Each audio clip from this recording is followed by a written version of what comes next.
Oh, that does look very nice. Hello, everyone. OVC is doing a new thing. Let's see. We still in March, so social media, I need a new background. Okay, here we go.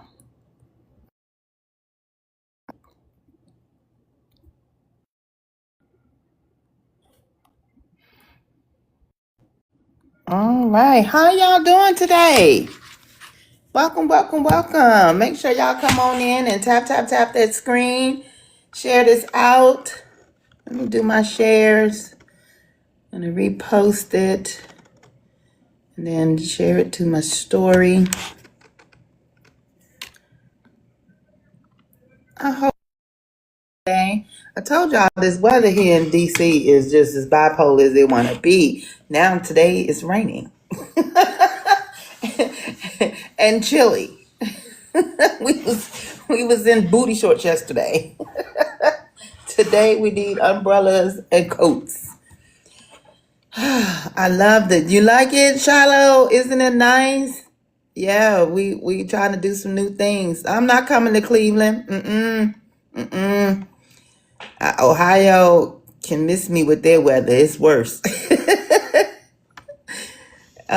Yeah, so OVC, we're trying to do a little rebranding, just to make it pop. So we are. This is our new graphics, and I love it too. It is super super cute, and it just pops. So I absolutely love it. We having a special live tonight. Mr. Xavier Carrigan has already been on our vote counts. He is running for Iowa's 3rd district. Hello, Xavier. How are you doing today? I'm Uh, doing well. How are you? all right, all right. And just so I'm not mistaken, he was running, did not quite make the ballot for the primary. Or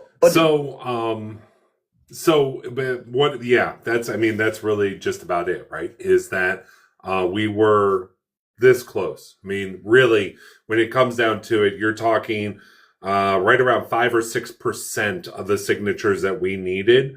We fell short. Now, we did submit the signatures that we had, and it was shown that we actually had 5 more. But somebody was allowed to contest those signatures, and they were able to show that there were some discrepancies. And when I went in there for the hearing, I said, look, we're not here to challenge that. I am here to say that this was done strictly with volunteers, and we did it in a historical fashion by raising and spending less money than could ever be conceived in today's modern age for a national campaign. We really set a whole new bar with this. wow. But even though he was contested and his signatures did not count, he's not letting that stop him. Nope. He is not letting that stop him. He says he can still go. He's gonna pull what's a Cuomo. That's what I call it. Well, Well, not quite. I'm just saying. But Cuomo, this is yeah. what Cuomo did. Basically, he tried to run for the Democratic primary. It didn't work, so he decided to get on the ballot as an independent. So, not So that you. let's make a real clear distinction on that, because you have a valid point. However, what Cuomo did is he ran in the primary and the voters said no. No. The voters said, we don't want you. And then he jumps in. Instead, what we're doing here is we had lots of people who wanted to, who found out about me a little too late. And we're saying, no, you know what? Voters still get a choice when this primary comes around. They still get the option. The major party powers don't get to put their thumb on the scale. They close the door, and we're going to find another way through. Absolutely. So you won't be technically in a primary, but you can still go on the be written in the November 3rd. So, one of the most interesting things I learned about Iowa laws when it comes to voting is that Iowa is one of five states where you can always write in for any office. So there is no limitation. When I ran in Ohio in 2020, you actually had to sign up as being a potential write-in before you were ever allowed to. But in Iowa, even up for the president of the United States or city council, there's always a space to write in a name. Okay, so we're just gonna run through some things. Make sure want to hear how your campaign has been going. You just said that there were some people who said, "Hey, I didn't know about you, but now I do, and I think you should still continue." So, I mean, prior to this happening, how were you feeling about your campaign, and what is your expectations now? It was one of those things like the moment after the ruling had come down, full disclosure, and I actually did a candid video because I didn't want anyone to think that I made up my response. I was walking out the door and I quite specifically just grabbed the camera and I'm like, let's record. I want to tell people exactly how I'm feeling. I was relieved when it was like, okay, we're done. I don't have to do this anymore, because here's the reality. I don't want to do this, but I feel it's something that must be done. We need to have people who aren't doing this for the desire of power, for the desire of money, for the desire of recognition. We need people who are going to go, you know what? Work has to get done and we actually have to fight. This isn't going to be handed over. No one's going to sit there and, okay, oh, it's your turn now. That isn't the reality. What we have to embrace here is that we need fighters, people who are going to push back against the system, not be afraid of the consequences, and make something happen, because we are up against a wall, a massive wall. But what we have to do in this moment in 2026 is put a crack in it and show that it is vulnerable. We got to bust that thing down. I'm not doing no quacks. I'm going to bust right through that thing. I'm right there with you. I'm right there. But we have to show that there's the vulnerability. And then we go, literally, we get someone in there or multiple people, they make the crack, and then we go, keep hitting that. And that's when we bring that wall down. Absolutely. So are you encouraged by, what you're hearing? Not just for you, but to new life in the Iowa area, or are people still stuck on the same thing? It's kind of a double-edged sword where you have the people that are inspired. They're seeing this kind of movement. There's a big Bernie Sanders push back in 2016 and even in 2020. This is really where Bernie got his big kickoff. So you have these people who have this burning passion to want to get things to change. However, you are also dealing with people who have been beaten down. Not to compare this to anything else, but it is similar to any type of marginalized group who is maybe constantly getting hit. And there is a bit of defeatism, but man, they want that spark. They want that fire. They want that little bit. And what they need is somebody who's going to say, fine, I'll step up and I'll start that march, but I need you behind me. And I'm not just saying it to the people in Iowa, I'm saying it to people across the nation. Do you want to be someone who says after the fact, oh, I wish I would have? Or do you want to be a part of making history today? Right. Absolutely. And like I said, that because I know we're encouraged, the voters, the people who are involved or really connected to politics, we're encouraged by what we're seeing with places being flipped that have been historically red. Even Mar-a-Lago's district has a blue representative. So we're definitely encouraged by it. But again, we're not out hitting the pavement. So, I wanted to get your thought.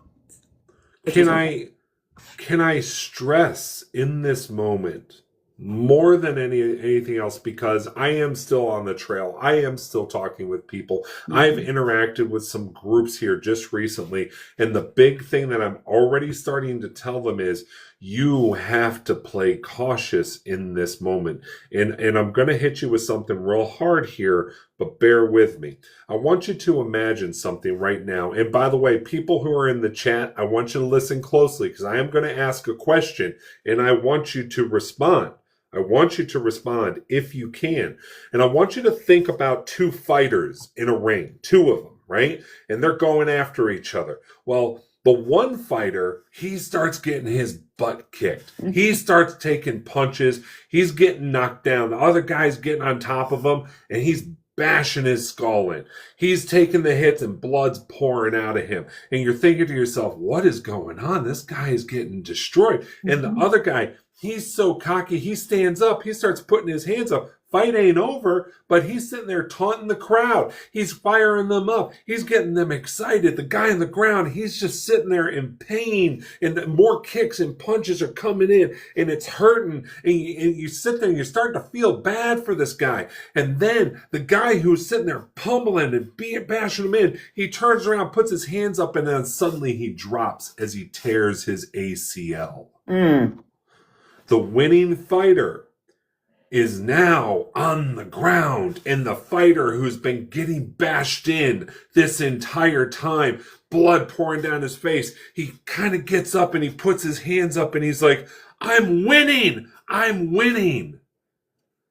That's the Democrats.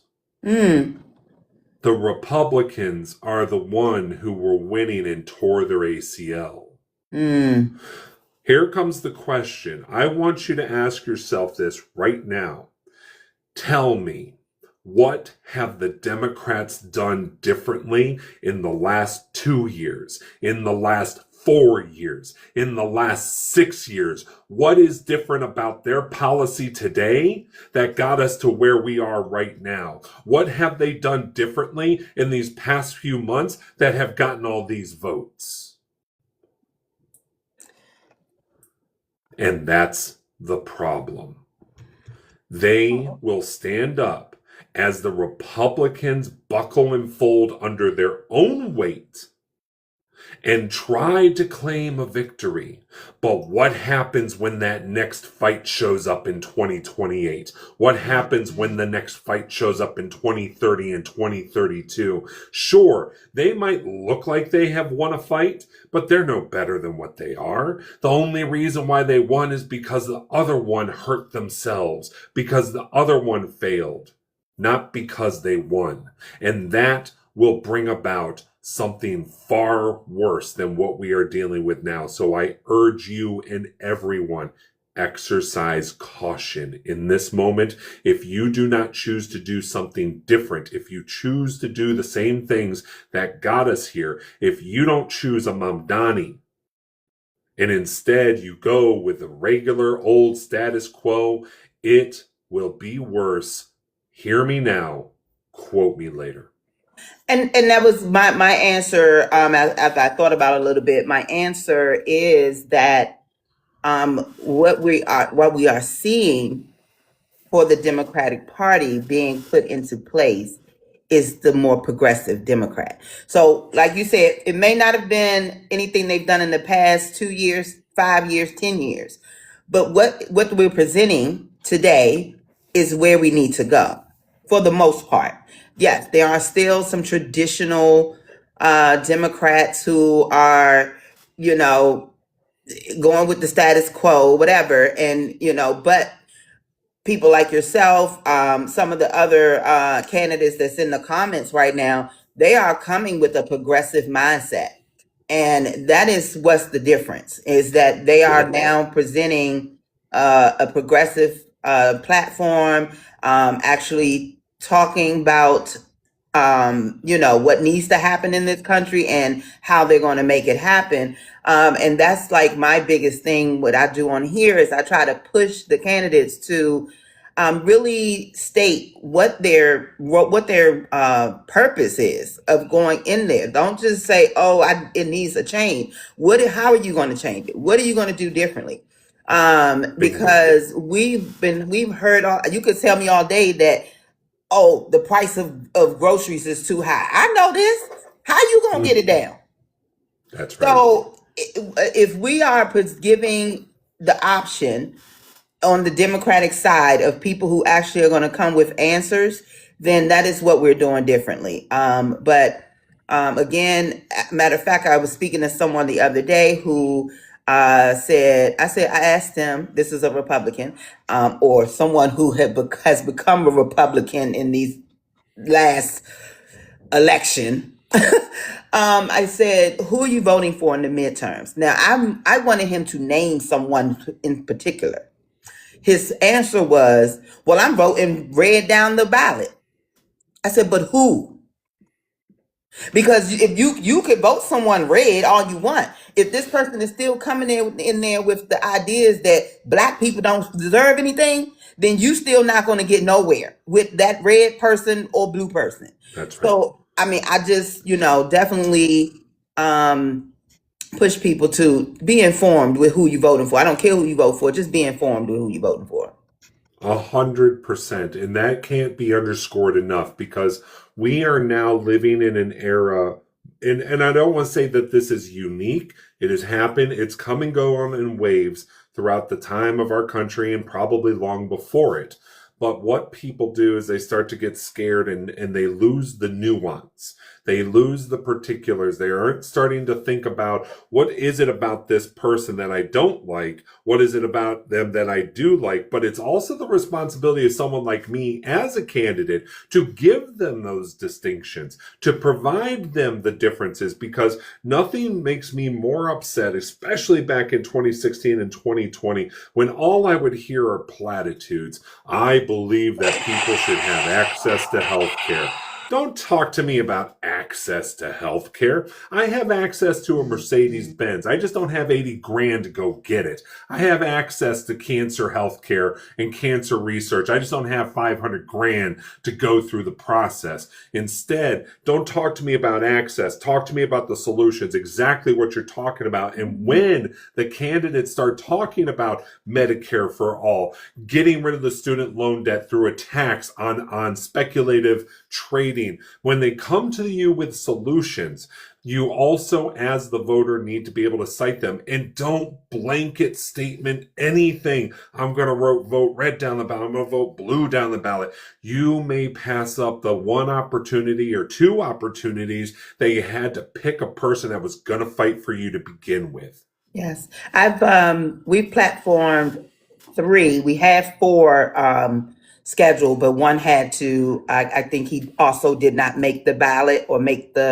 got enough signatures to get in the primary, but we had him, we had him scheduled. But we've had 3 women on here who are running for my district. Okay. I made sure I was in on those, moderating those lives, because I needed to hear what you were presenting for my district, where I currently live.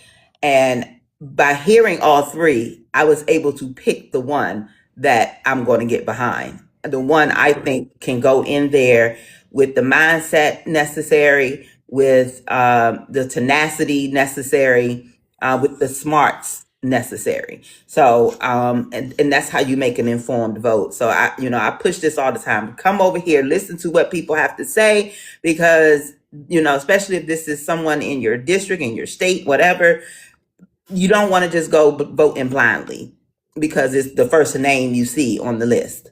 Now, there was a question in the comments that said, due to gerrymandering, what is the partisan lean of your district? So when I did some research on this, when I first started to run, Iowa only has 4 seats in the House. That's it, which is not much. I'm originally from Ohio, and there were 15 seats, 16 while I was still living there. So vastly different way to gerrymander in Ohio, and Ohio is horrendously gerrymandered, but so is Iowa.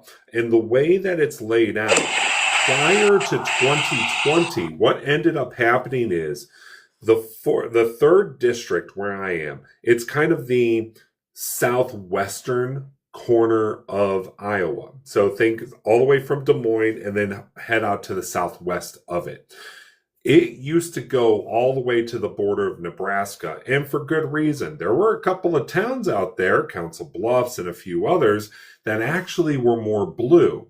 And of course, Republicans have held power in this state for far too long, which has caused a lot of problems. Don't even get me started on the atrocious bills we've seen pop up here. But they gerrymandered the state, and they did it strategically, because what they did is they pulled the 4th district down and closed off those two bordering cities that were leaning heavily blue, which pulled votes away from the 3rd district to be able to maintain blue. And they pulled in some red counties over from the 1st district side over towards the east. And what this ends up doing is it starts to saturate it with more red potential, which takes away the power of the 3rd district to maintain its blue status in a purple state. But this is the gerrymandering technique they've used elsewhere. They just have to make it more Minecraft and less Halo with the pixelization, right? So they had to be precise. So where I currently live, it is still quite purple. Okay. However, and this is another thing I've been pushing the Democrats on, and I'm really worried that the person who did get on the ballot, what's going to end up happening is they're not going to go after the right target group. And more importantly, the right target group isn't going to like this person, because they have to go after the independents. They have to, because there was a report that came out from the Secretary of State here in Iowa that quite literally laid out the demographics.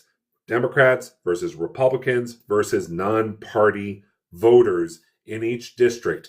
Do you know who the majority is in the 3rd district? Non-party voters. They will fail on that because, and I tell people this all the time, I'm actually an independent, and I wear that badge proudly because it's not a badge. It's like the TV station off. Right? There is no TV station. I don't have a party affiliation.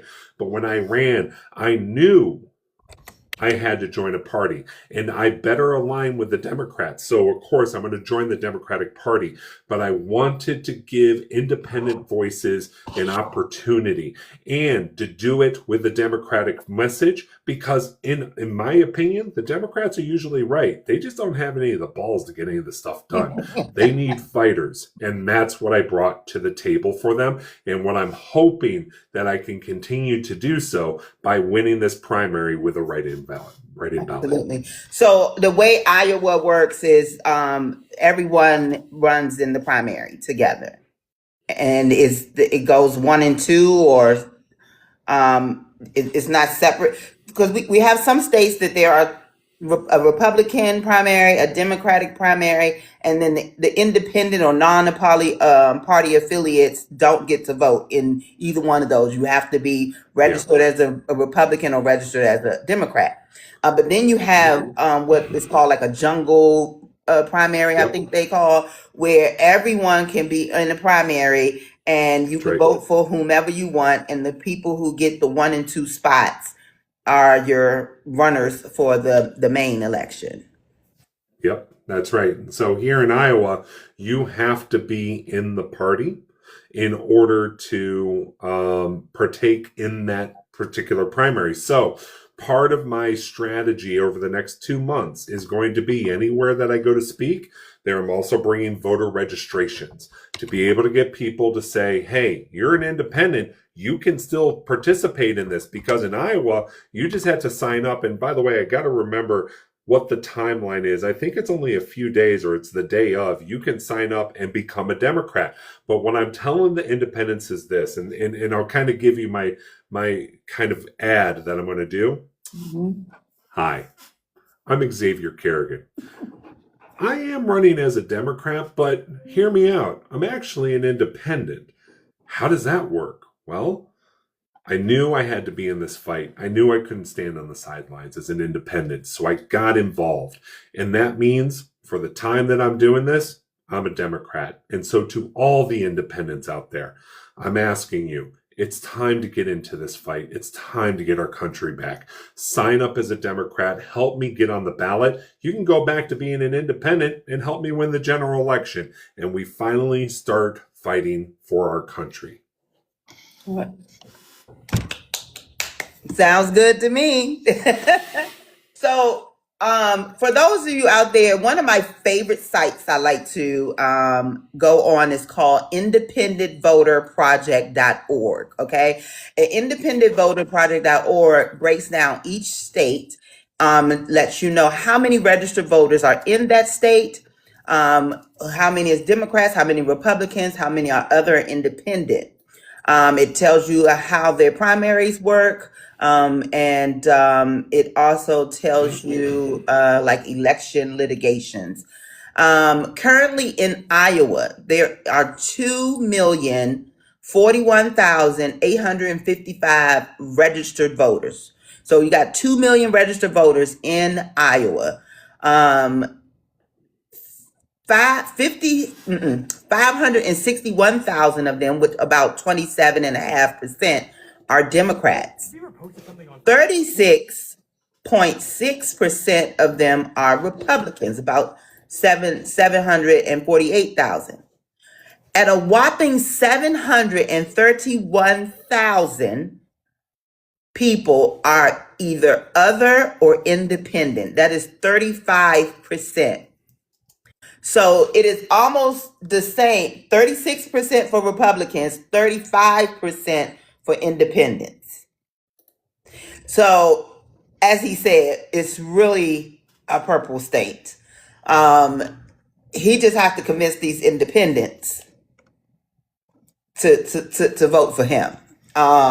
He may already get the Democrats, the 27. So we got 27 plus the 35. He wins, and he can make a difference, right? Yeah, so this is one of my favorite sites. Like I said, it breaks it down. This site was the site that really honed me in on Texas, and learning that Texas actually has more registered Democrats than they do Republicans, and their independent number was also fairly high, like 20% or something. So yeah, we have to really pay attention to that.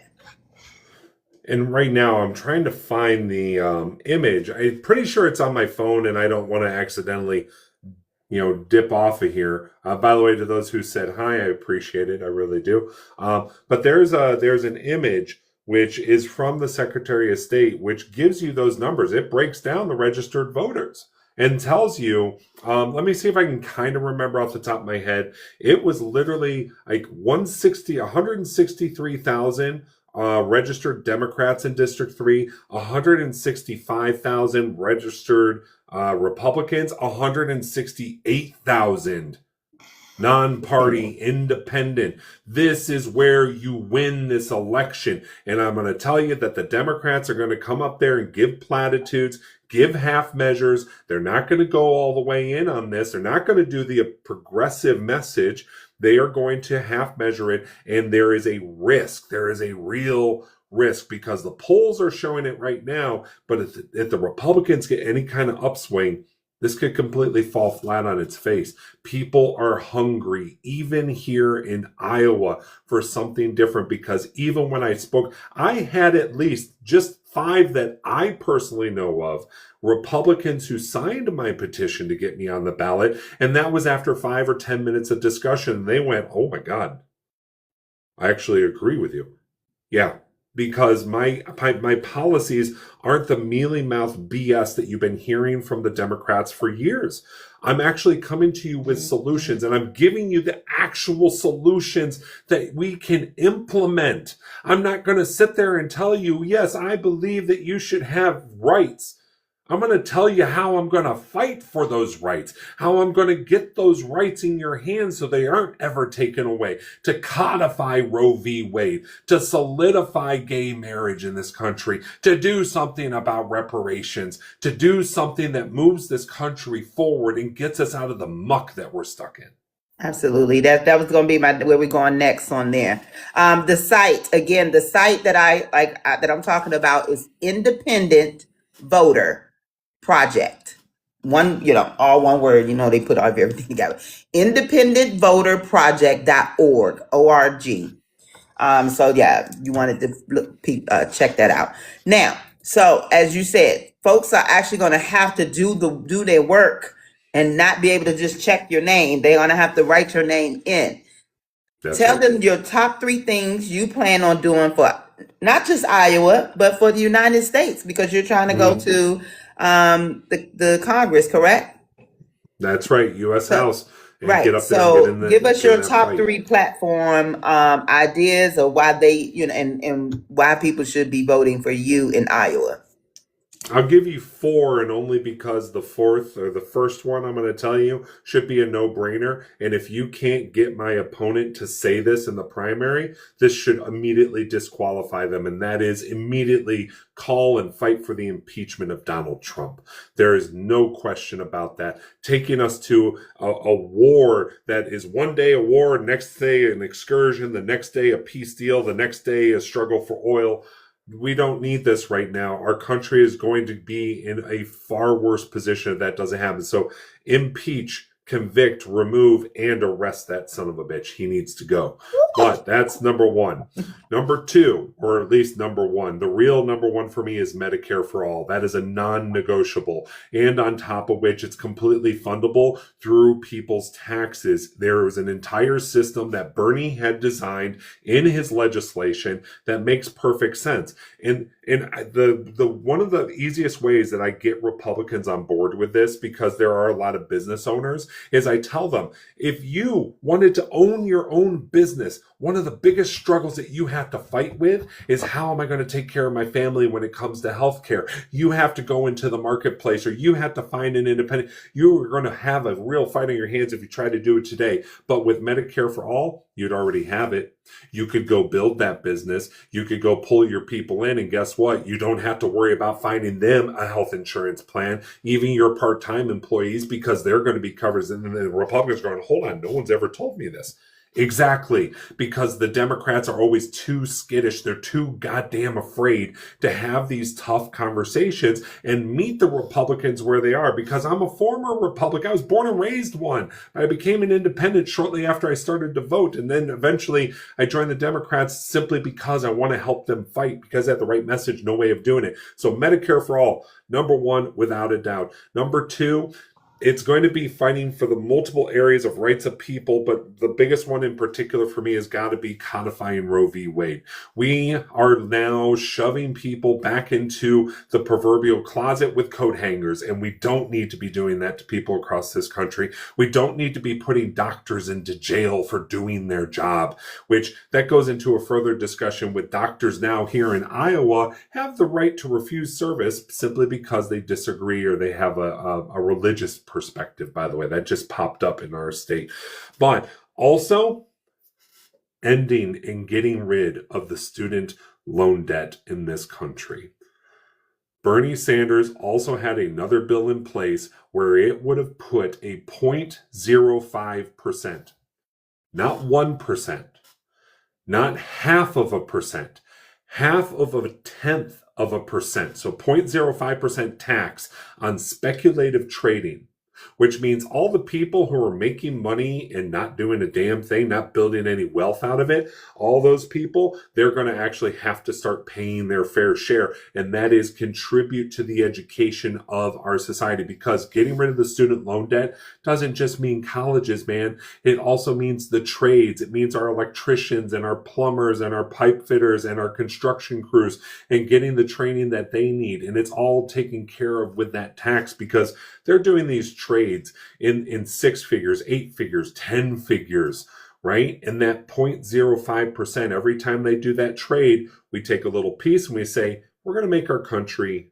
smarter. We're going to make people more qualified for their jobs. Those are the top 3 things that I'm fighting for. But there's so many other things that you go to my website and you click where it says issues. I got comments on a lot of different things. for the love of God, can we be done with the marijuana crisis in this country? Because it's not a crisis. It's an absolute absurdity. The trees. I don't know if you can say that word. The tree crisis. Oh, the trees, the tree crisis, because I inhaled and I enjoyed it. I don't do it anymore, but I inhaled and I enjoyed it. So I'm not going to sit there and try to mince words on it. But we also have other major issues. One in particular that's close to my heart is I want to uplift worker cooperatives. If you don't know what those are, you ask me. I'll try to put out some TikTok videos that explain to you what a worker cooperative is. Actually, I think I did one in the past, but I'll do another. Tell you what a worker cooperative is. I went to a job fair just yesterday at Des Moines Community College.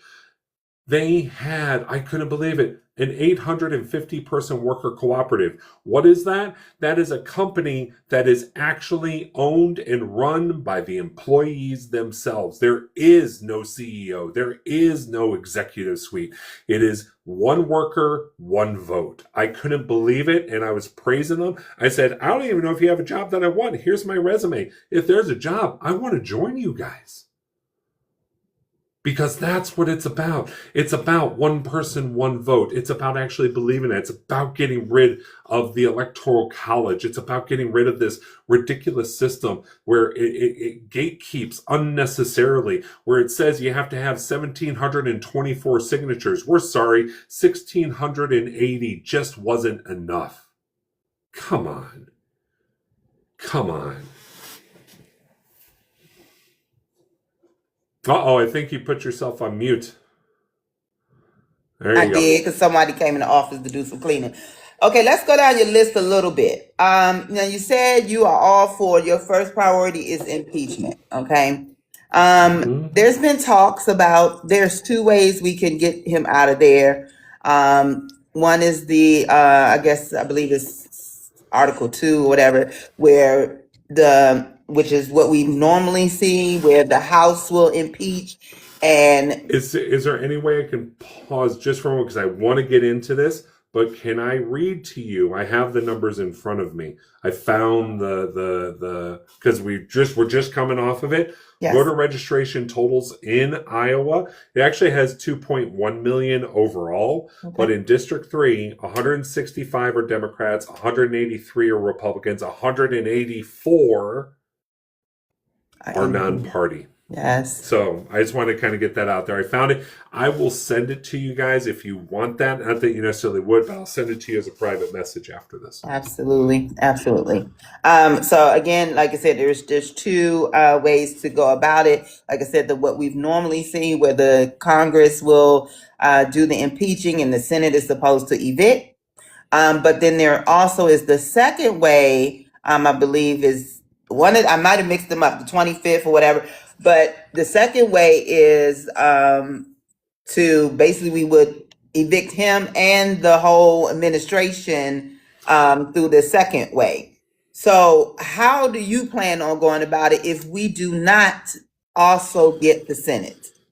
Yeah, and that's the problem, right? And I think the last time I spoke with you guys, this is something that we kind of went over, because if I were running for Senate, which I don't even want to run for House, but if I were in the Senate, it's so important for the Democrats to remember what I'm about to say, because I want you to remember a very important name, Mitch McConnell. Mitch McConnell. That man single-handedly ensured Obama was a toothless tiger the rest of his administration. How he tied everything up in the Senate. Everything. He wouldn't let anything get through. And people try to tell me, well, the Democrats aren't the majority. They don't need to be. Because if I was a senator right now, I would be looking at the other 40-some senators from the Democratic Party going, today, you're going to slow things down. Tomorrow, you're going to sit there and force a vote. Tomorrow after that, you're going to sit there and filibuster again. The day after that, you're going to make sure that the entire bill is read. The next day after that, and you slow it down to a crawl. You may not be able to stop it outright, but you give it so much sludge, it doesn't get anywhere, and it slows the apparatus down for 2 years. So that way we can get sanity back in there. We do have a chance. God forbid we actually got to the point where we could compromise once again, but we don't have time for compromise. We got to fight back. And for those people in the House, man, they should be having a media blitz unlike any other, because what you need to do is, have you ever gardened before? Have you ever done any gardening? Very little. So when you pull out a weed, do you just grab the green and rip it out? I know. I think you got to, trail around it and then get it up from the roots. Bingo. You gotta get the roots, because if it's not enough to just get Trump out, we gotta get all the roots, right? Because here's my concern right now with Trump. I'm not trying to excuse the man. He's a total POS and a Freddo. And I think that he needs to face justice in that sense.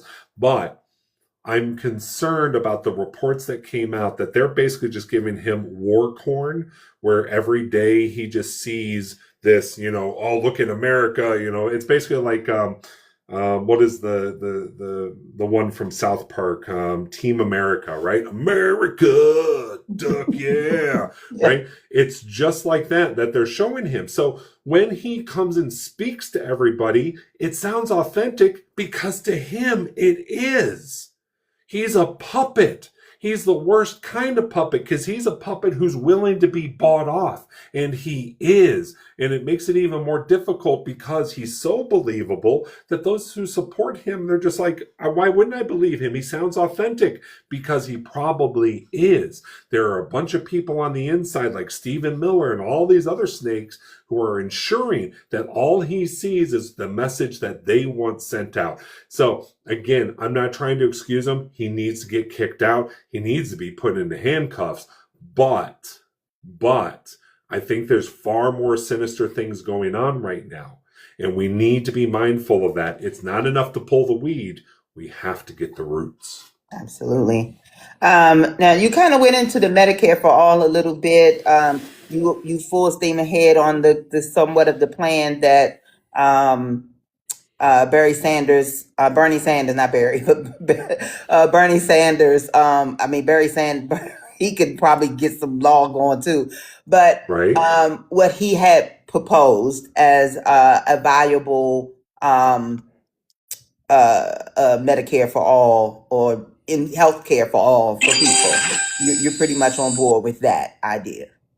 Absolutely. We it being the richest country in the world, although that's going to start to be contested, there was no question we should have had a universal program where we're taking care of the least among us, right? I mean, that's an old proverb. The power of an individual is how well they treat the weakest amongst them.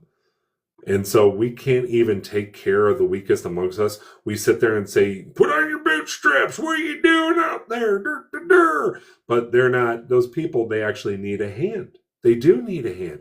There are so many people that I met on the trail who shared their stories with me, who told me that the pain and suffering they're going through, and they're just absolutely mind-boggled. And some of these are Republicans. Some of these are MAGA, Trump-voting Republicans who are just like, we do need something in this country. Why is all these other countries, I can go and buy a plane ticket and get knee surgery and I'll pay less for it in another country? And I'm just like, because we refuse to accept that universal health care is a possibility. And then I get into the conversation and explain Medicare for all, and they're just like, why are we doing that? And I'm like, because you wouldn't vote for Bernie.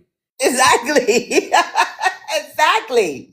It's like, and that's the thing, is like, if you just when you put out the facts just that way, well, we could, this is the idea that that we could go with, and we have the money to do this, and they go, yeah, why are we not doing that? Because you keep voting in the people that say no to that. That's right. That's exactly right. Well, I'm not voting for them Democrats. Okay. Okay. Then you want to keep paying these high premiums. So, but therein lies the problem. The conundrum is that people, and this is something I faced long before the campaign trail this time, long before I even did it in 2020, and that is the disenfranchisement of voters. There have been people who have departed both parties, but none worse than the Democratic Party.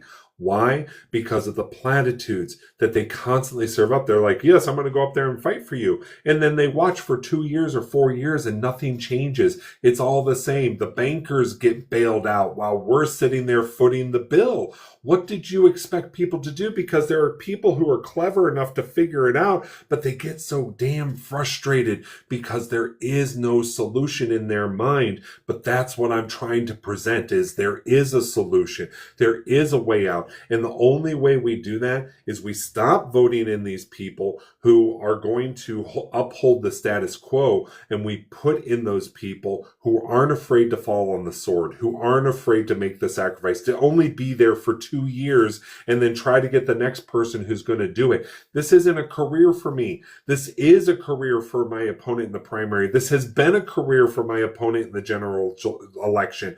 These people, they look at it as I'm moving up the ladder. I look at this as my time to serve and make my sacrifice for Iowa and this country. That's why I'm doing this. Absolutely. I just want to remind everybody that you can put your questions in the comments or request up to ask a question. We are doing a special town hall tonight with Mr. Xavier Carrigan, who technically did not make the technically didn't get the signatures he needs to get on the primary ballot, but that is not stopping him. He is going. He is still running, and he is needing the people of Iowa's 3rd district to write his name in. What can people do to support you? Oh, we're going to get to that, Miss Annie. We are definitely going to get to that. I mean, he can address it right now if he likes, but we definitely do that at the end and let everybody know. So you're going to have to stick around.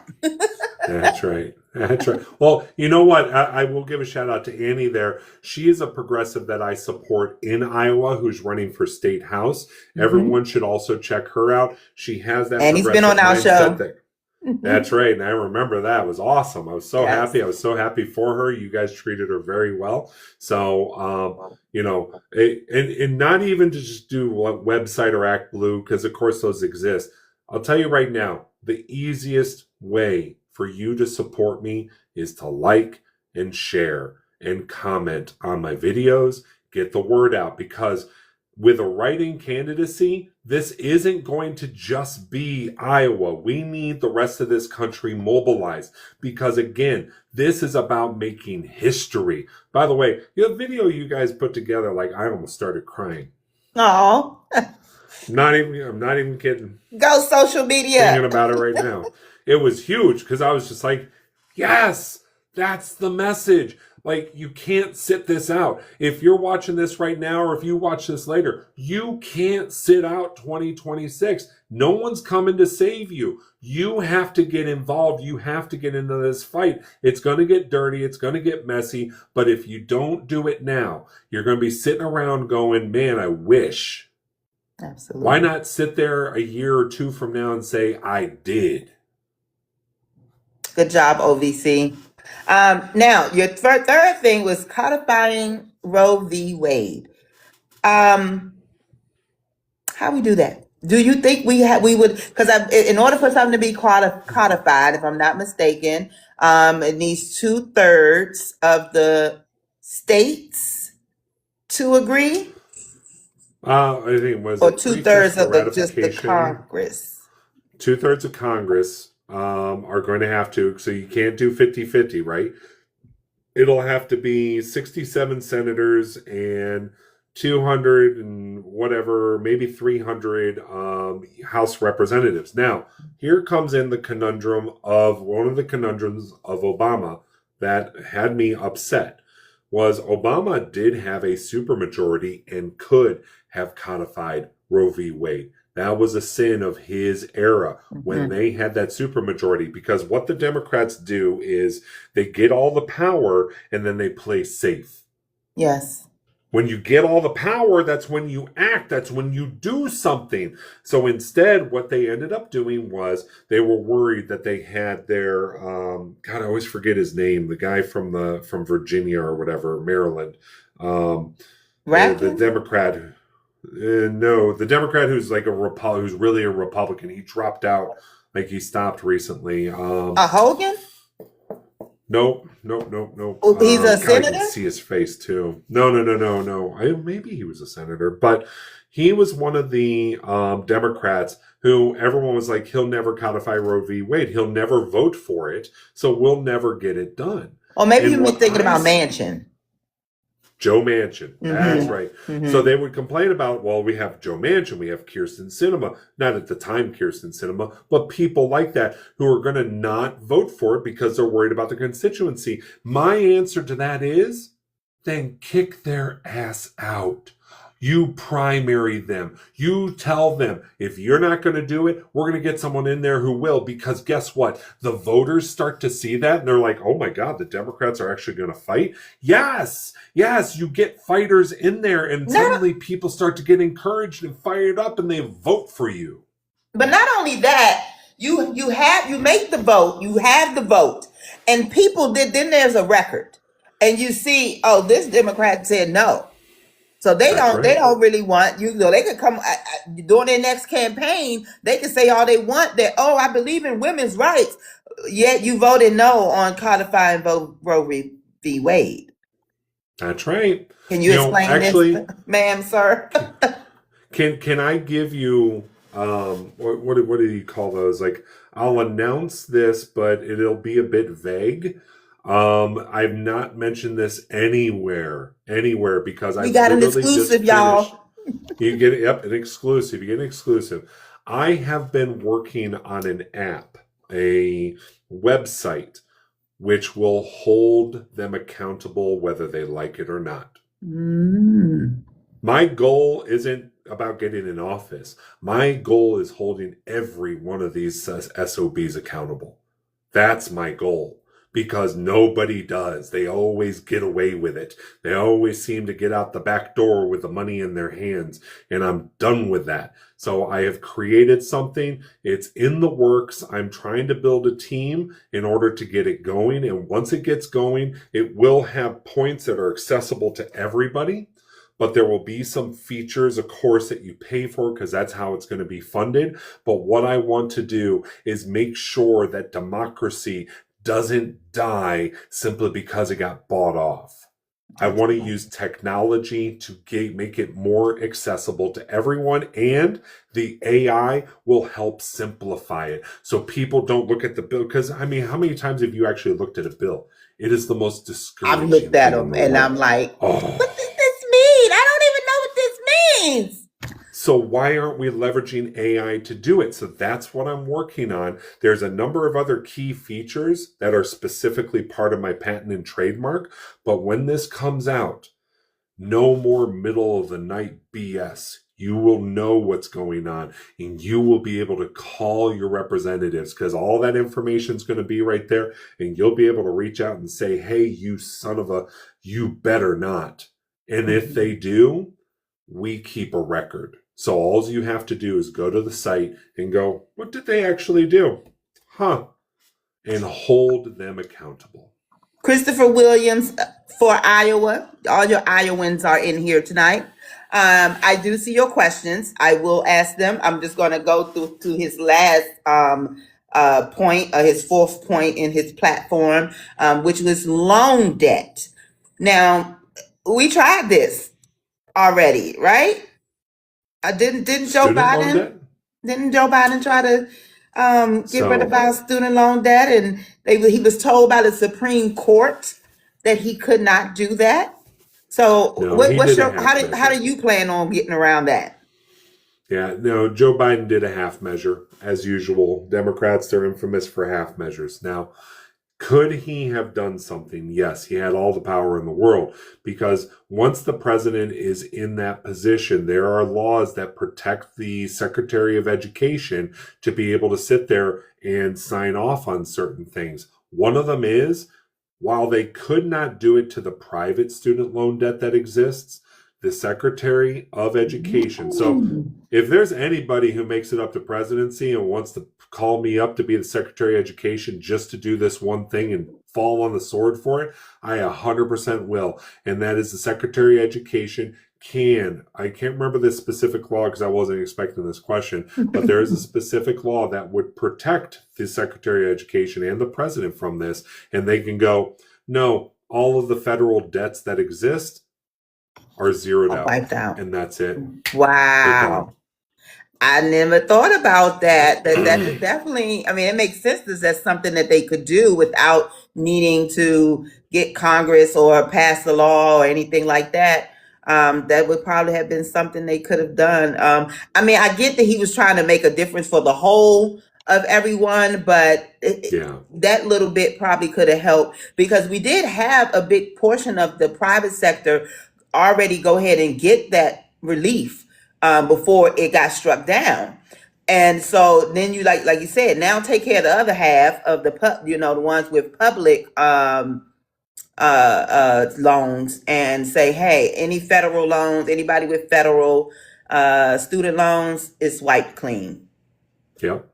That's right. Because we really shouldn't be saddling everyone with all of this enormous debt, because it was never about getting the education. It was about enshrining people to servitude for 20 years or more of their life, possibly their entire life, because it's a debt they'll never be able to repay. There was somebody I knew who was an underwriter, a person who literally did loans. And I remember the thing that she taught me, I will never forget this. She said, Xavier, if I give out a loan, I'm responsible for making sure that that person can pay it back. I can't just write a loan for whatever I want. And then I started to think about this. When I got my loans, it was to become a teacher. I was already sitting there at roughly $20,000 in debt in my bachelor's program, and I was going to go into a master's program, and they're like, you're going to take on $40,000 of additional debt. And I was like, okay. I didn't know the consequences. I didn't know that I was going to go from a $200 a month payment to over $800 a month as a teacher.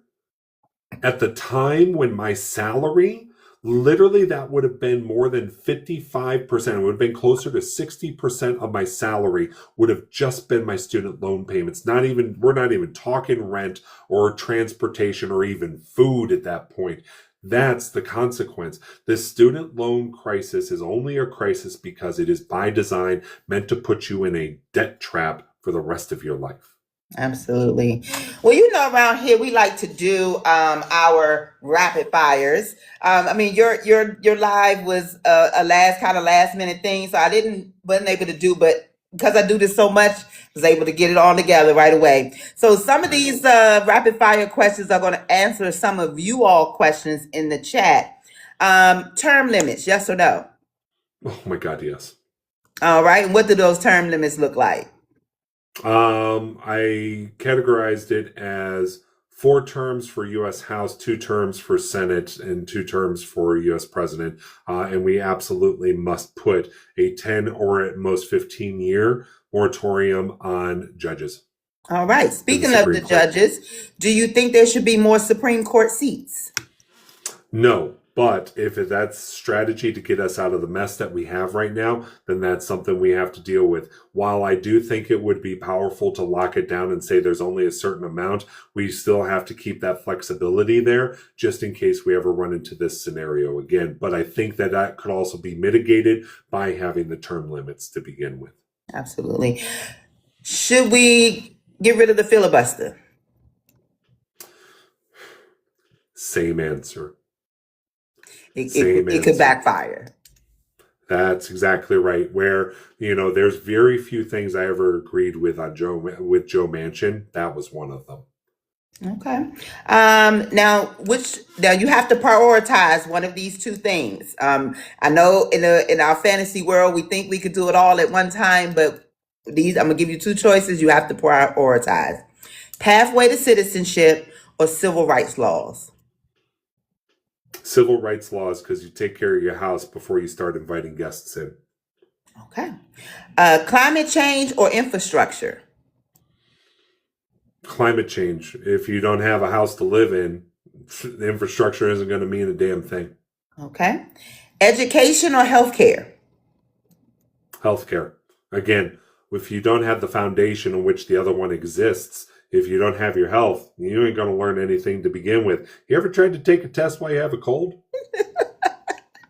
Or a stomach ache. Social programs, like food stamps, Social Security, or taxes. Can you be more specific? I guess I don't understand that one. Well, with the social programs, right now, a lot of it is being talked about that there's fraud in it. They don't want they're changing up the requirements for them. So we have to really like streamline how social programs work in the United States, who qualifies for them, what's going on with them, or are we going to focus on getting a more streamlined tax system? So you'll start to see a theme with a lot of these rapid fire questions, and that's going to be if you don't take care of one, the other one doesn't matter. So unless we have the taxes to pay for these systems, it really doesn't matter. So you handle the taxes first, so that way you have the money, and then you sit and figure it out. Now, if somebody were to present to me a better way of doing it the other way, I'm all ears. I am about compromise and having an honest discussion about things that move us forward. And I think that as it currently stands, you take care of the taxes first. Then you can worry about the systems. No, Xavier, you got it exactly right. And that's the thing. The people come in here and they're like, yeah, social programs, everybody should be able to. But if you don't focus on these taxes, you don't even have the money to do the social program. You got it. You got it, boo. Last one. You've been given a bill. In this bill, $5 million goes to each district. But also in this bill, $1 billion will be given to it's not real. That's why we got to call that country. Oh, that country. It's not real. So $5 million for each district to do whatever, infrastructure, education, whatever. But also in that bill is $1 billion continuously going to it's not real. Are we yay or nay? 100% nay. I need my $5 million for our district. Suck it up, Buttercup, because we can take that $1 billion that we were about to give to It's Not Real and spread that out amongst the 50 states again anyway. So we'd much rather not fund a geotide. I would much rather us actually live up to the principles of our nation, and the fact that I was raised with Captain America and Iron Man and He-Man and all that other stuff, and then we actually did the right thing because it's the right thing to do, not because it made money for somebody else, not because it stole land for somebody else, not because it filled some prophecy because one person believes in one sky daddy over another. So a lot has happened in this last year and almost a half now. What do you think is the most egregious which for this administration? Oh wow, I know that ain't a rapid fire question. No, it's not. We out of rapid fire. That was the last rapid fire question. We are out of rapid fire. Then we are back on to topics. So it's one of those things where if we looked at the cascade, had we stopped it in the beginning, maybe we wouldn't be where we are right now, right? Trying to be nuanced about this and not saying, oh, this one thing. No, it was a cascade of them. So out of all the things that happened, it would be making sure Chuck Schumer and Hakeem Jeffries never got their job. What?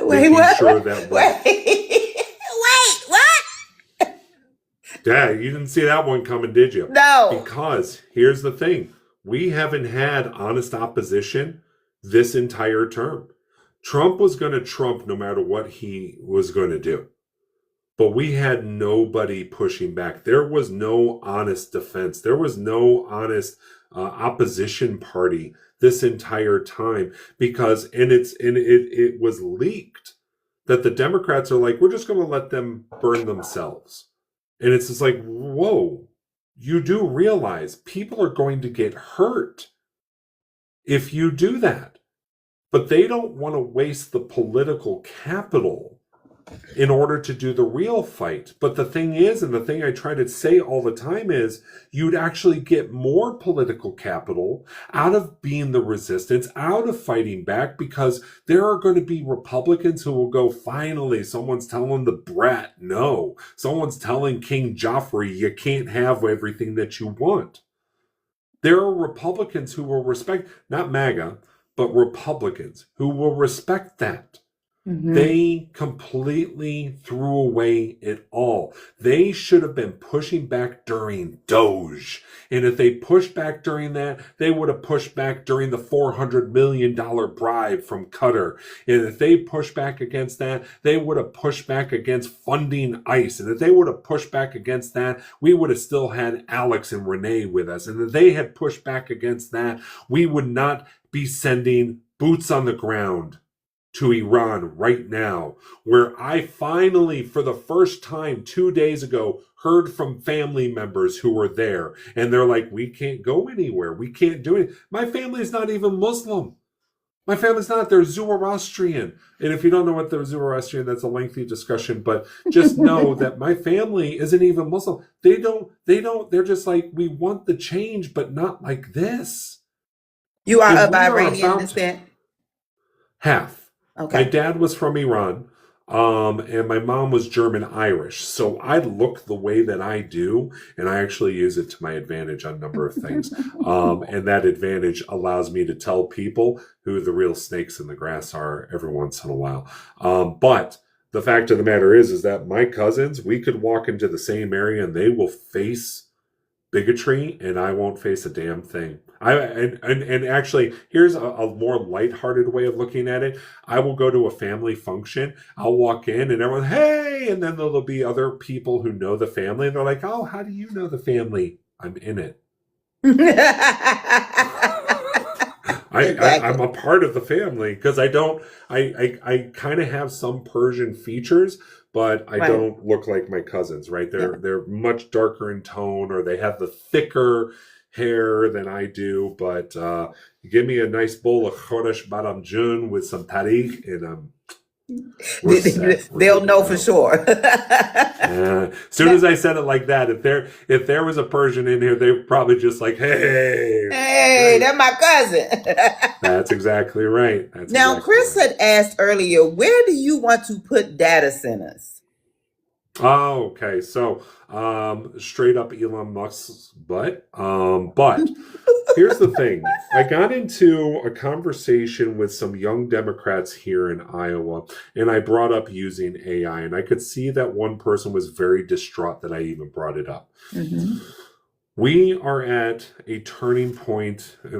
That's probably not the best way to put it, right? But we are at a pivot point in this country.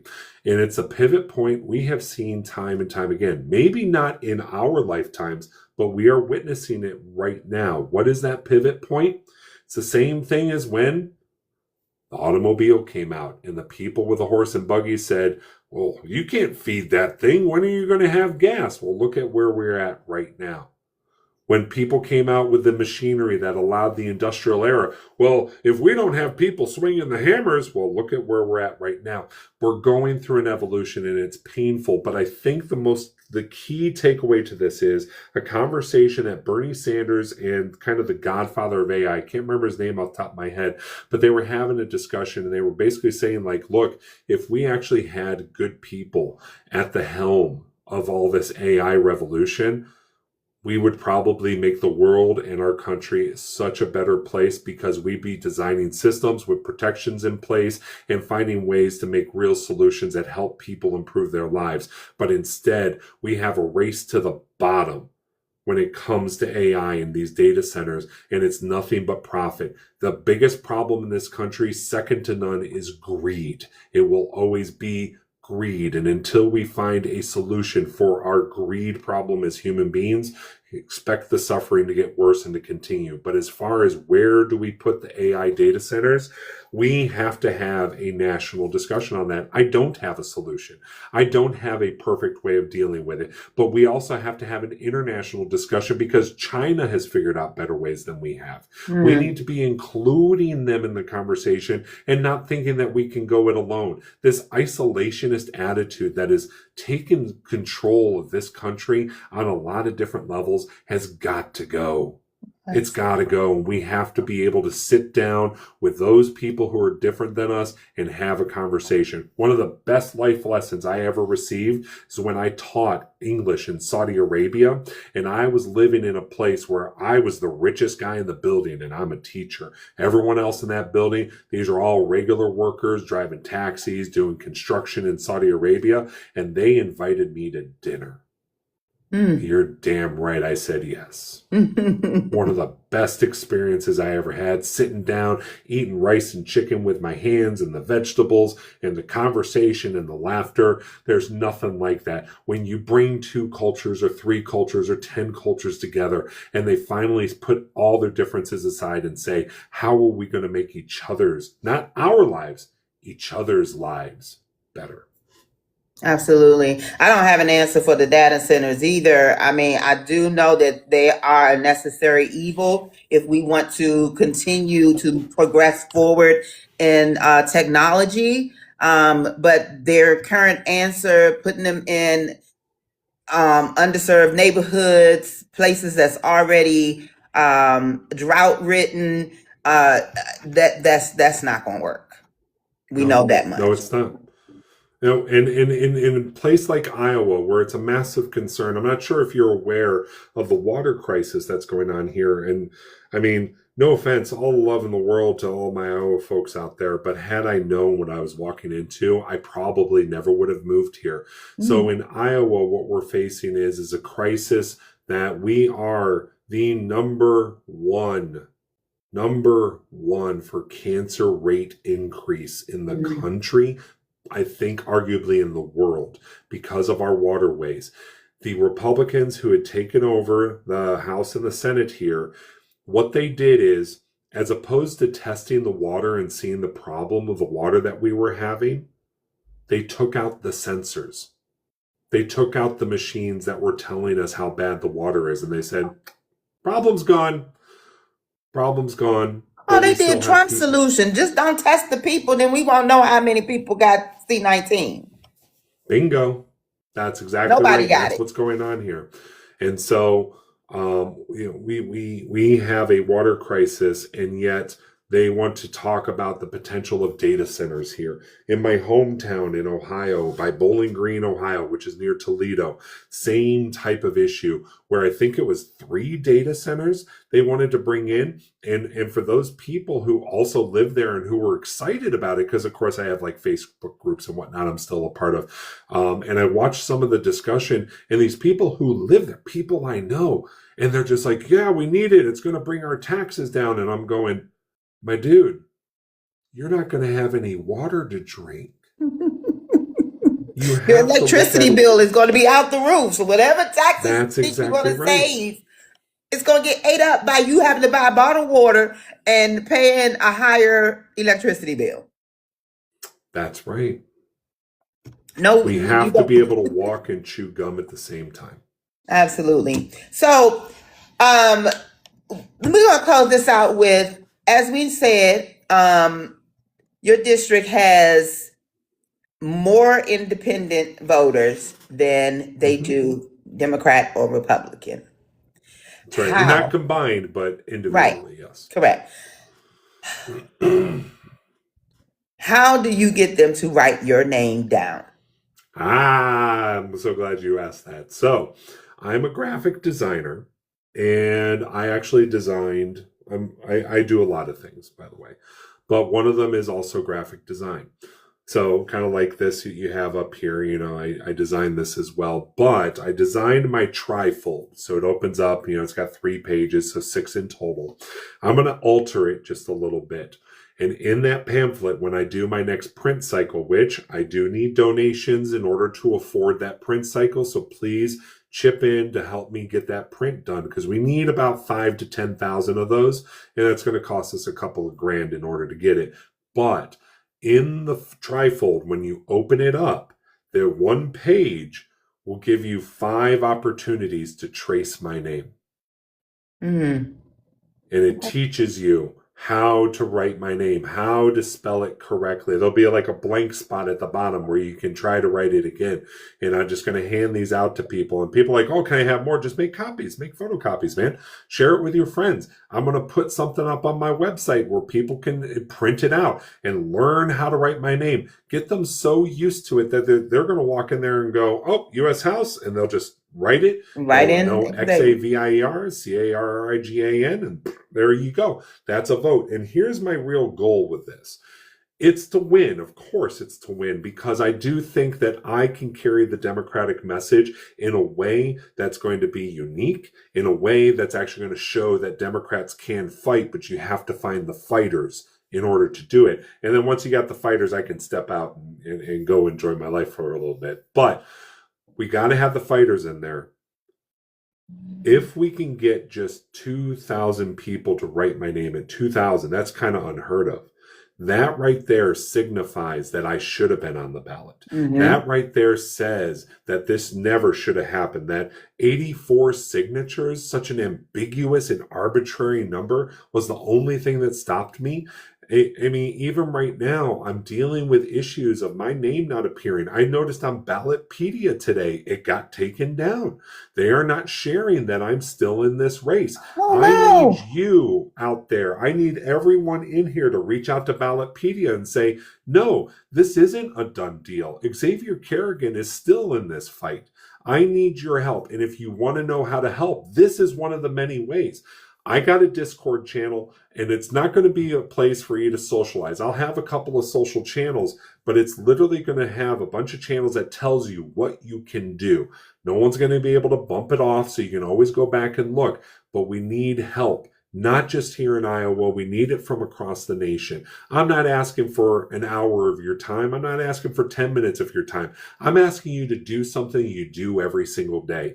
Hop on, find my posts, hit like, hit share, tell your friends, leave a comment. You do it every day anyways, especially if you're in here on TikTok. Just help me out in this small way. And when you do it for me, do it for your candidates. Do it for 2 or 3 or 10 other candidates. 20 minutes out of your day, you could have made all the difference in the world. Go out there and do it for Vance Bostic. You could have been doing it for Kat, I always forget how to pronounce her last name, but you could still be helping out these other candidates, these progressive candidates who you could be helping simply by helping getting their name out there. And you don't have to live in the state to do it. Absolutely. You just need your phone. Absolutely. I mean, I know I posted you on my page, so folks probably like, who is that Iowa man? Well, he's the good one that we need to get up into the house. So one of our biggest gripes right now, us folks on the outside looking in, it's not, part of it is what you said, that we don't feel like the Democrats are fighting back enough. But also, we don't feel like the Congress is doing anything. Okay? So my question to you is, how firm are you going to be, or, standing firm on what you believe, or compromising? Like, how do you find that balance? Because there has to be some sort of compromise in order for anything to get passed, in order for anything to get done. Where's your line? My line rests on the working class. That's where I don't buckle. If there is compromise, that is something that will help the working class, whether it's Republicans or Democrats, I don't care. As long as it's the workers, that's where I'm willing to be flexible. But as soon as it starts turning into a money grab, I expose that. And what I try to do is get them to lean the compromise more in favor of the working class. We have so many people on Washington, D.C., and even in our state houses, who are lobbying for really rich people. There ain't anybody lobbying for us. There ain't anybody fighting for us. And until we get people who are not bought off, until we get people who are not controlled by the DCCC or the RCC or any of these organizations who their sole focus is to appease their donors, until we say enough is enough, don't expect it to change. Don't expect it to get better. Am I willing to compromise? Of course I am. Of course I am. But when we have these conversations, we can't be having conversations where you say that you want $10 and I say I'm willing to pay $8, and then you say, well, now I want $12. What? Wait a second. Why did you go up? Why wouldn't you go down to $9? Right. But what ends up Well, happening? my mama always said, "Don't nobody negotiate up." So you got to say what you want.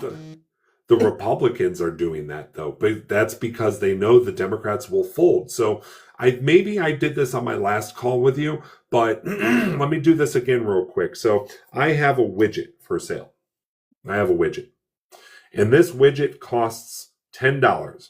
I've got to sell it for $10, no matter what I do. No matter what I do, it's got to be $10 I get for this widget. What is the first thing I say to the buyer? Would you like to buy this widget for $10? Ooh, see, now that's where the Democrats fail.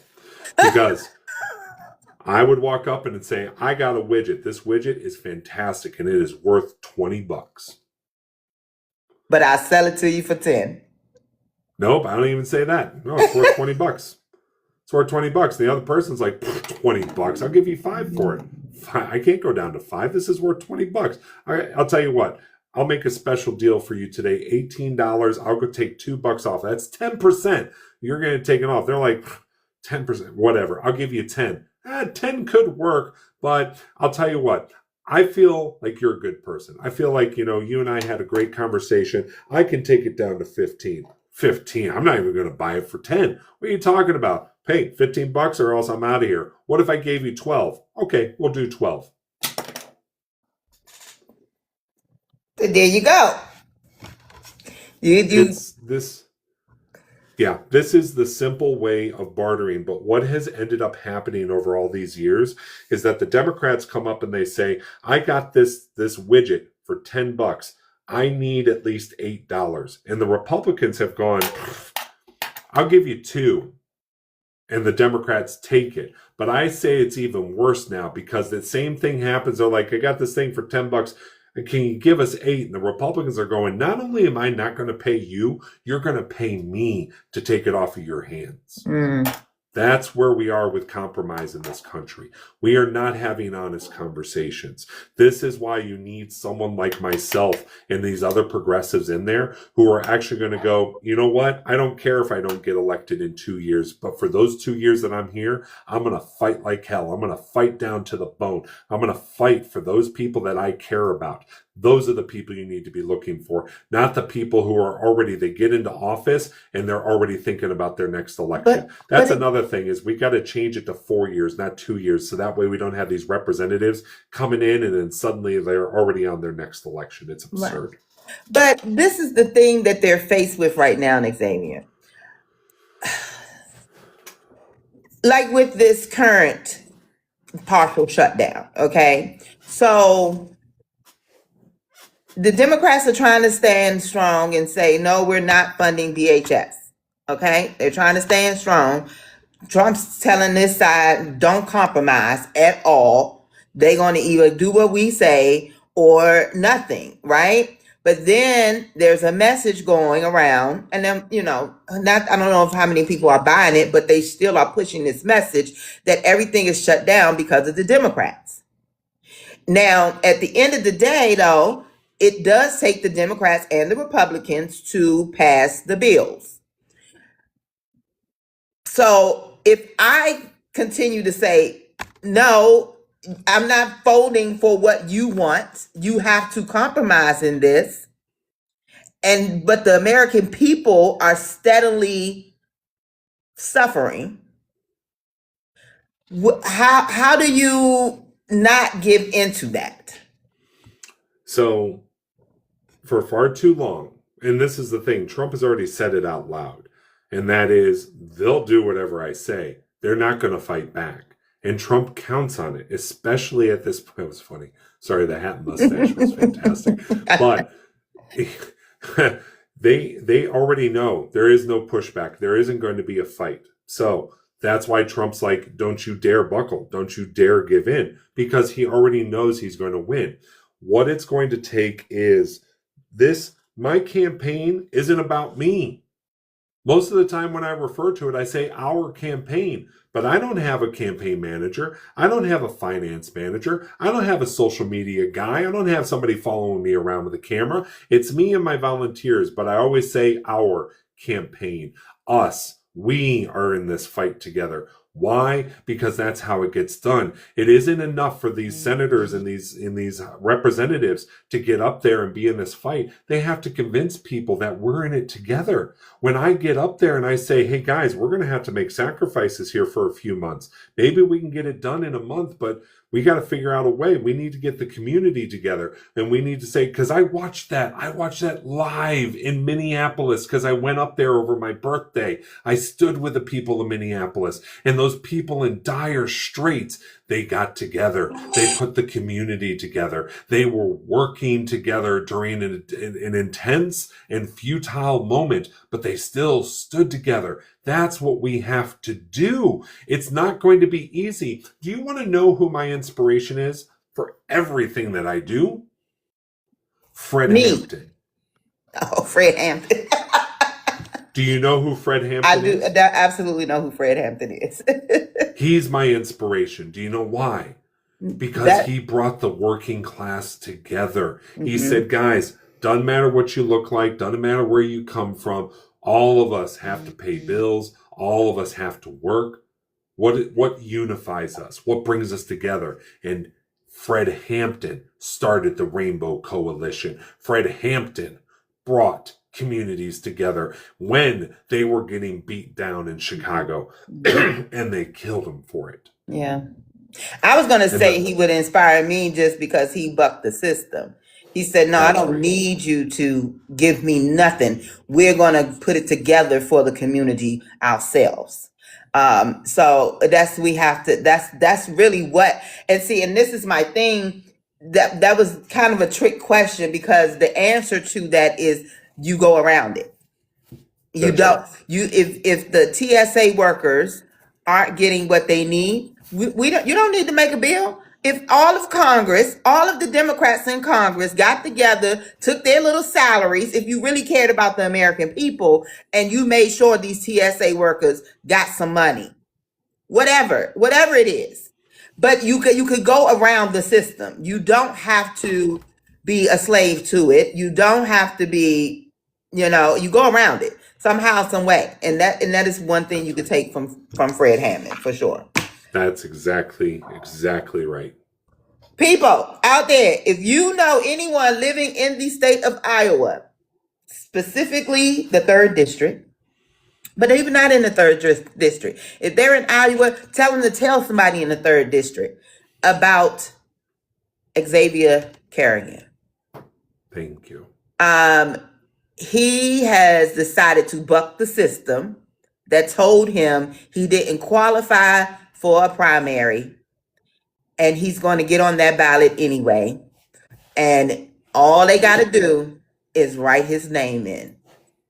That's all they got to do. So we did a special live tonight to help this man continue on his journey to be the change that America needs. And we need America to help us with this also. So again, Xavier, tell them how they can assist you in this, what we could be doing, whether we're in Iowa or not, to help you on your journey. Above and beyond anything else, sign up to be a volunteer, because I will have specific details on there. One of the things that I've run into countless times, and I know other candidates too, and that is people say, I want to help, but I don't know how. I'm setting up a Discord server quite specifically that will spell out the different ways that you can help. I'm not there to have a conversation to tell you or hold your hand through it. I need you to put in the work, because we only got 2 months to make this work. We got 2 months and a few extra days. Get in, become a volunteer. Let me know that you want to help out. I get you into the Discord server. If you want to help out on the phones, you'll know how to help out on the phones. You want to go knock doors, you can go knock doors. You just want to contribute by giving us a little bit of cash. Act Blue, $5, $10. My goal is 1 million progressives give me $5. I know that's a big ask, but if that were to happen, I'd actually win the entire general. Because at that point, I'd say, don't even bother writing me in because I'm going to go straight for the general on this. Mhm. But that's not the goal. That's not necessarily realistic. But if it ever happened, I'm not going to stop no matter what. Big But dreams, that baby. aside, that's exactly right. I'm going to shoot for the stars. Let's hit the moon, right? So with that being said, xcarrigan.com. Go to the site, sign up to be a volunteer. But if you can donate via Act Blue, my Act Blue, I just checked it literally right now, is still up and running because I do know the party apparatchik does not want me to win. They want me to disappear because that's what happens with candidates who don't make the ballot.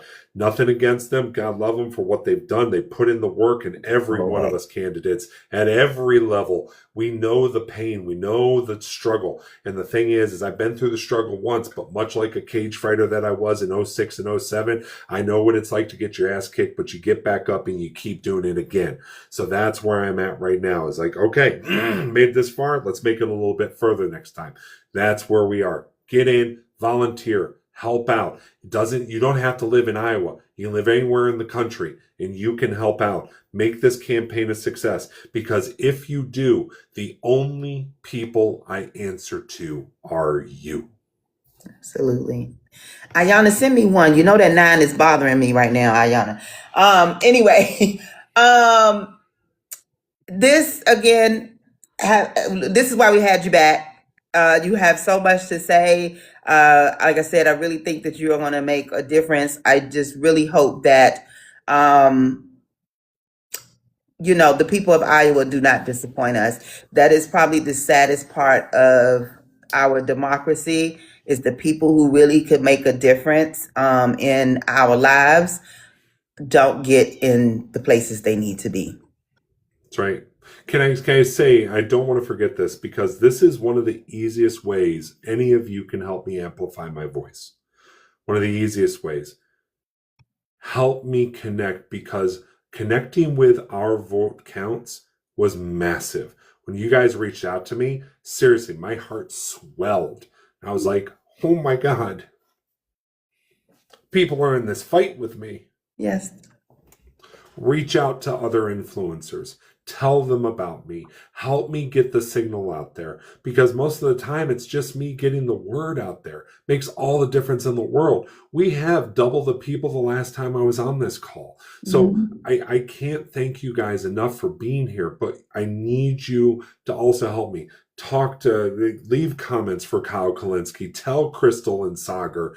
Let the Majority Report know. Tell Sam Cedar. Tell Tom Hartman. Let these people know, hey, there's a guy. And then you tell your story of what impression I left with you. I don't want to tell you exactly what to say. Absolutely, but I'm also going to encourage you. One thing I do know about Bernard Taylor, I'm not sure if you are familiar with who he is. Oh, yeah. But he made his rounds in these TikTok streets, okay? He did not just go live himself. He went to panels and got up on the panels and went here. And now his movement in Florida is like tremendous. So don't just count on us. You do the work too. You go to these lives. Go to Dean and Parker. If you in the comments and they see Xavier for, now you might have to change your name there, but put like your tag, Xavier for Iowa, whatever, so they'll know that you're running. 9 times out of 10, they're going to pull you up. People are hungry, especially in this political round. They are hungry to talk to candidates. So that's definitely a way you can get your name out there is go to these lives. I just followed you, so I'll share them with you. I'm in all of them. I'm in a lot of them that get 1,600 people a day. So I will definitely share the live out with you. You come on in there. Like I said, you might have to change your name so people know that you're running for Congress, and or just put Xavier for Congress. They will know so they know that you are running for Congress. They'll bring you up, and I promise you, once they hear you, I don't have to say anything. You sell yourself. I promise you that. It's only $20. Folks, thank y'all for listening tonight. I'm sending the mermaid, Ayana, absolutely. Thank y'all for listening tonight. We do this because we really want to make the difference that this country needs. It's hard. I mean, we are trying to really. We have to fight back, as he said. So this is our way of fighting back. We do have another town hall coming up at 8 o'clock. That will be with what is today? Friday. That's going to be with Mr. Kyle Wilson. I was going to say, while you were looking, everybody, you got like what Our Vote Counts does. I cannot support enough. Like every single time I talk to another candidate, or I'm talking to people, I'm just like, oh, there's a TikTok ad. And I tell a few people, I'm like, but you also got to do Our Vote Counts. Because if you want to know what's going on, they're finding out what's going on. And that's the key thing that you need to start doing. So always kudos, tip of the hat. Whenever I see you guys, I try to tap like a few times, and I got to keep going down the dusty trail. But every single time I see you guys, I love what you're doing. Never quit, never stop. Absolutely. So again, at 8 o'clock, we have another town hall with Kyle Wilson. He is running for a U.S. seat, District 1 in California. So he's trying to be Xavier's classmate for the 120th class of Congress. Okay, so he is running for California's District 1 seat.